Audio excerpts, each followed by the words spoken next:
ចងចាំចិត្តព្រះស្រំស្រែកទួញយំសួរទៅលោកបេះដូងមួយនេះគង់ឈឺផ្សា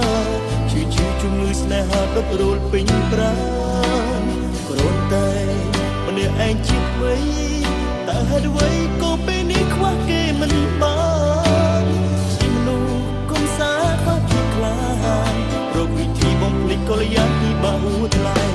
លេខទូរស័ព្ទនោះហើយតែមិនចង់លេខចង់តែស្រែកថាខ្ញុំសើចស្អប់ខ្លួនឯងអើលឹកសាខ្លាយជាផ្សែងរួចកណ្ដែងលើកពីប្លុកឯកាស្មាថាពេលលុំលេខទូរស័ព្ទដាច់ការទៀងតងធ្វើឲ្យបងនេះបំភ្លេចរឿងស្នេហាតែបេះដូងធ្វើធ្ងរ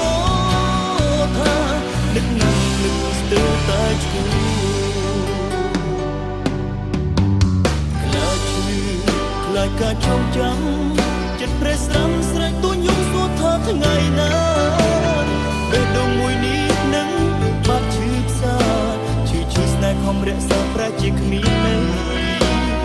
វិធីបំភ្លេចក៏ព្យាយាមសាកសពគ្រប់យំពេលយប់ហើយខំប្រឹងញញឹមពេលថ្ងៃចិត្តស្មោះបែរជាទទួលពីនៃស្នេហ៍ភក្តីគ្មានតម្លៃសម្រាប់មនុស្សក្បត់លេខទូរស័ព្ទនោះហើយតែមិនចង់លេខចង់តែស្រែកថាខ្ញុំសើចស្អប់ខ្លួនឯងអើលឹកសាខ្លាយជាផ្សែងរួចកណ្ដែងលើកពីប្លុកឯកាស្មាថាពេលលុបលេខទូរស័ព្ទដាច់ការទៀងតងធ្វើឲ្យបងនេះបំភ្លេចរឿងស្នេហាតែបេះដូងធ្វើធ្ងរថានឹកស្ទើរតែឈឺ